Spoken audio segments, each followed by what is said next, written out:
بابا اصلا نباید اینطوری فکر کنیم که میگن بچه داری سر داری. یه مامانی که مادر میشه میگیم وای سر کار یه وقتی نری یا بچه دچار تله رها شدگی میشه. بذارید واقعیت سر کار رفتن و چگونه سر کار رفتن رو براتون بگم. یک مادر وقتی مادری رو میخواد به شیوه درست تجربه بکنه، هم باید شغلش رو داشته باشه، استقلالش رو داشته باشه، زندگیش رو داشته باشه، نقش همسریش رو داشته باشه، در کنار اینام نقش مادریش هم داشته باشه. ما وقتی یک زن مادر میشه، در درجه اول میگم خانم داری از نیاز خودت عبور میکنه، چون هر زنی نیاز داره از انرژی مادری عبور کنه. نه ولی نباید این بچه با اومدنش کاری بکنه که مادر احساس در قفس ماندن رو داشته باشه.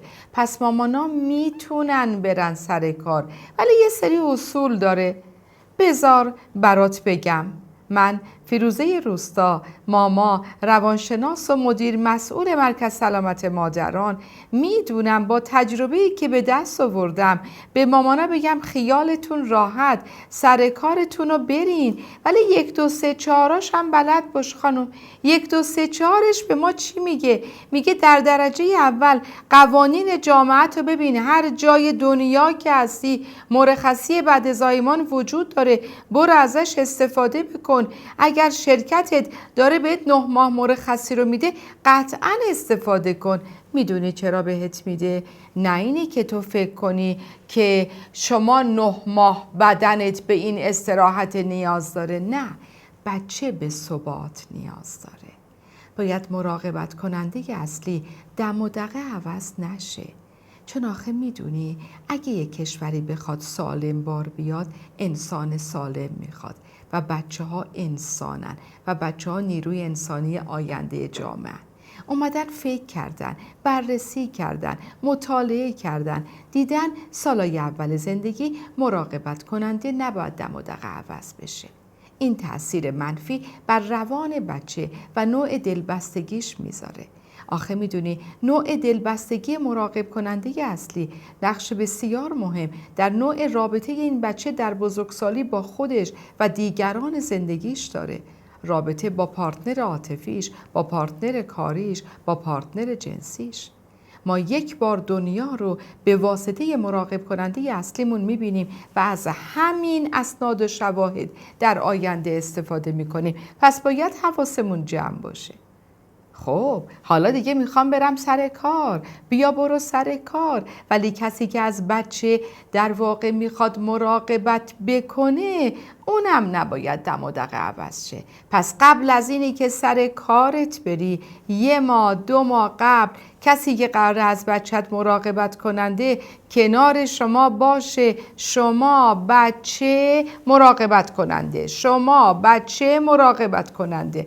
بچه میبینه مامان مراقبت کننده بچه، مامان مراقبت کننده بچه. کم کم مامان از صحنه خارج میشه، میره سر کار و روزها بچه با مراقبت کنندش داره زندگی میکنه. پس اینجا ما تقریبا این ثبات رو داریم. ولی این مراقبت کننده هر کسی نمیتونه باشه. بعد انرژی مادریش بالا باشه. همه زنان که انرژی مادری بالایی ندارن.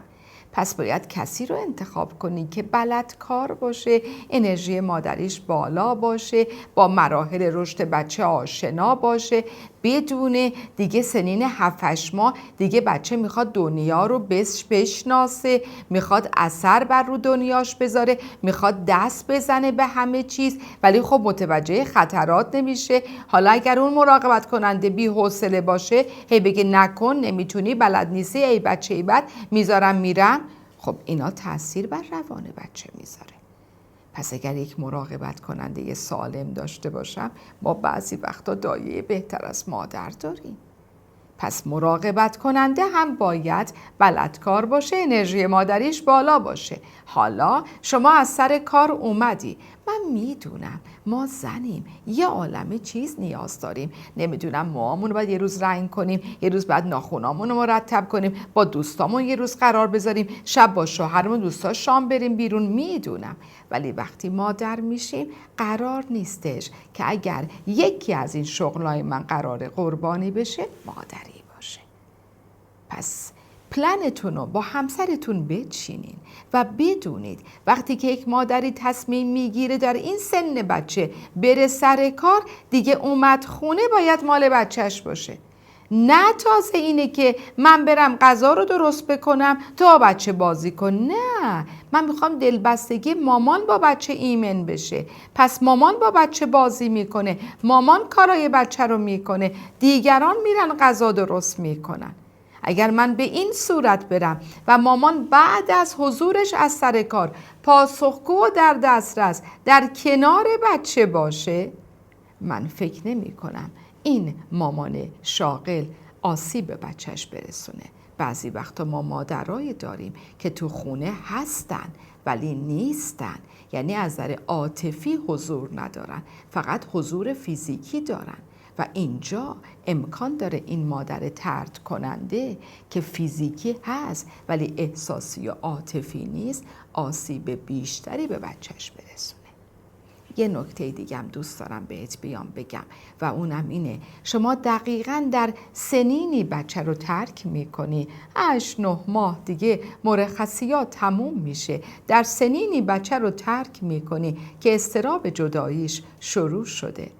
پس بنابراین اگرم قراره برم سر کار و بچم بیدار و هوشیاره، این گونه نباشه که برین قایمش کنین تا من برم. ازش خداحافظی کن، چیکار کنیم؟ گریه کنه.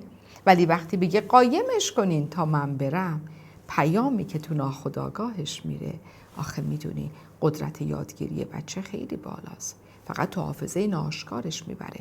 پیامی که تو ناخودآگاهش میره اینه کاسه زیر نیم کاسه وجود داره، دیگه به آدم‌ها اعتماد نمیکنه. از همین اسناد شواهد بعد تو رابطش با دیگرانم از همین استفاده میکنه. پس اگر مامان بلدکار باشیم، یه بابایی باشیم که حامی باشه، هر دو با هم کمک کنیم، از این بحران 2 سال اول زندگی که دلبستگیش با مراقبت کننده شکل میگیره، به آرامش عبور میکنیم بدون اینکه آسیب به بدن اقتصادی، بدن اجتماعی و بدن روانی اون خانواده وارد بشه.